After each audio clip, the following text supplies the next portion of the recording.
فرعون کو اس نے وہ خواب دیکھ لیا تھا کہ ایک ستارہ اٹھے گا اور پھر وہ گرے گا تو میری ساری سلطنت کو تباہ کر دے گا۔ نجومیوں سے اس نے پوچھ لیا، اس نے کہا کہ ایک بچہ پیدا ہوگا جو تیری سلطنت کو تباہ کرے گا۔ چاہیے تو یہ تھا کہ وہ توبہ کرتا، لیکن اس نے کیا کیا کہ اس نے بچوں کو قتل کرانا شروع کیا۔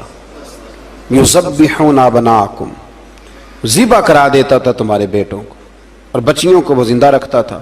اللہ تبارک و تعالیٰ کی قدرت دیکھیے، رب بڑا ہی کریم ہے۔ آپ یقین کریں مولا کے دینے کے انوکھے ہی انداز ہیں۔ یعنی حضرت موسیٰ کوہ طور کے پاس آگ لینے جائیں تو اللہ تبارک و تعالیٰ پہلی وہی فرما کے نبی بنا لے۔ بھائی حضرت یوسف کو کنویں میں ڈالیں تو رب وہاں سے نکال کے مصر کا حکمران بنا دے۔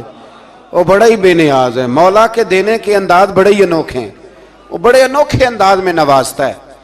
تو حضرت موسیٰ جب پیدا ہوئے تو ان کی والدہ نے پتہ کیا کیا، ان کو ایک صندوق میں بند کر کے دریا میں بہا دیا۔ اب دریا میں بہتے جا رہے ہیں تو ماں تھی تو پریشان بھی ہو گئی، ان کی ہمشیرہ کو کہنے لگی ذرا دھیان رکھنا کدھر جاتے ہیں۔ حضرت موسیٰ علیہ السلام دریا میں بہتے بہتے نا، فرعون نے نا دریا کے کنارے مکان بنایا ہوا تھا۔ آپ کو پتہ ہے بادشاہوں کا ذوق ہوتا ہے، آج کل ہمارے جو حکمران ہیں انہوں نے اس کا نام فارم ہاؤس رکھا ہوا ہے، میرا فارم ہاؤس، اور پرانے زمانے میں لوگ ڈیرا کہتے تھے۔ تو اس نے بھی اس طرح کا فارم ہاؤس بنایا ہوا تھا۔ وہاں پہ حضرت موسیٰ علیہ السلام تیرتے ہوئے تابوت کے اندر، صندوق کے اندر جا رہے ہیں۔ فرعون اور ان کی بیوی حضرت آسیہ بے اولاد تھیں، بڑی تڑپ تھی بیٹے کی، وہ بھی وہاں کھڑی تھی۔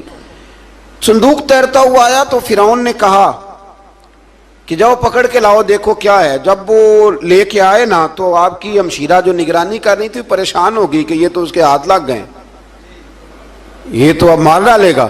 لیکن جب خوبصورت اور چمکتا ہوا بچہ دیکھا تو بی بی آسیہ کہنے لگی یہ بنی اسرائیل کا ہے ہی نہیں، یہ تو پتہ نہیں کہاں سے بہتا ہوا یہاں آ گیا ہے، تم ایسے ہی چھوڑ، یہ پتہ نہیں کہاں سے ہے، رکھ نہ لیں،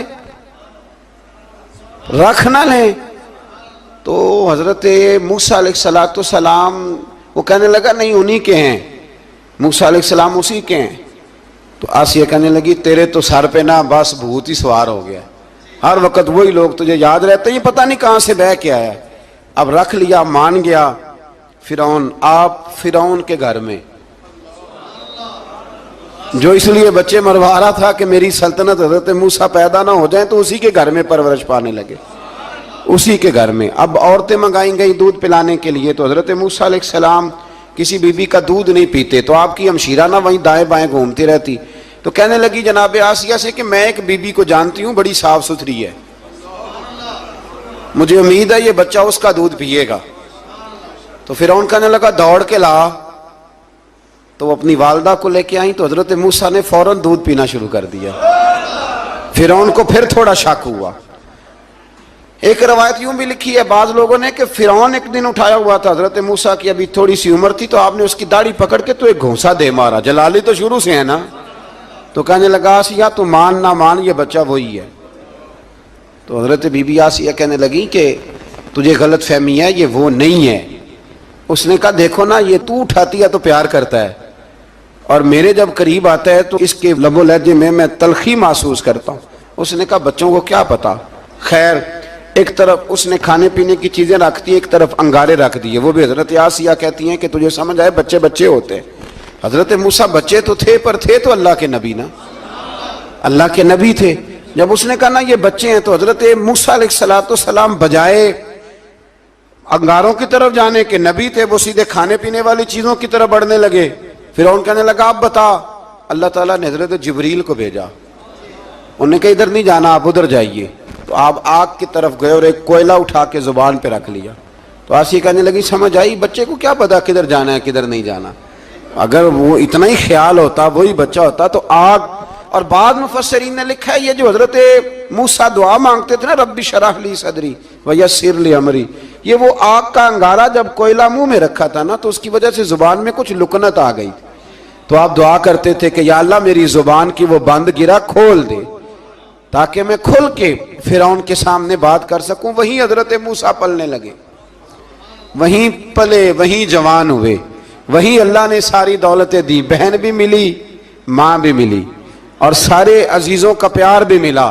اسی گھر کے اندر اللہ نے پرورش کر کے فرعون کے ظلم سے بنی اسرائیل کو نجات عطا فرمائی. موسیٰ پھر فرعون کے گھر میں پلنے لگے اور جب جوان ہو گئے تو فرعون کے ہاں جو ظلم ہوتا تھا حضرت موسیٰ اس پر بول پڑتے تھے, جلال فرماتے.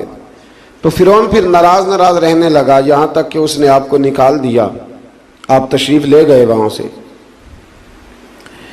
تو حضرت موسیٰ ایک دن شام کے وقت دوبارہ آئے بستی میں, لوگ سوئے ہوئے تھے. تو دو آدمی, ایک بنی اسرائیل میں سے اور ایک فرعون کی اپنی قوم میں سے, وہ دونوں آپس میں جھگڑ رہے تھے. لیکن وہ جو حضرت موسیٰ کی بنی اسرائیل کی قوم کا شخص تھا, اس پر وہ قبطی, وہ جو فرعون کے قریبی لوگوں میں سے تھا, وہ ظلم کر رہا تھا اور بوجھ اٹھانے کی بات کر رہا تھا. اب اس نے حضرت موسیٰ کو پکارا کہ یہ دیکھے میرے ساتھ کس طرح کی بات کر رہا ہے. تو حضرت موسیٰ کا ارادہ بھی نہیں تھا, آپ نے بس اس کو سمجھایا, پر کچھ لوگوں کو سمجھ. تو حضرت موسیٰ نے پھر ایک مکہ مارا, ایک گھونسا مارا, صرف ایک ہی.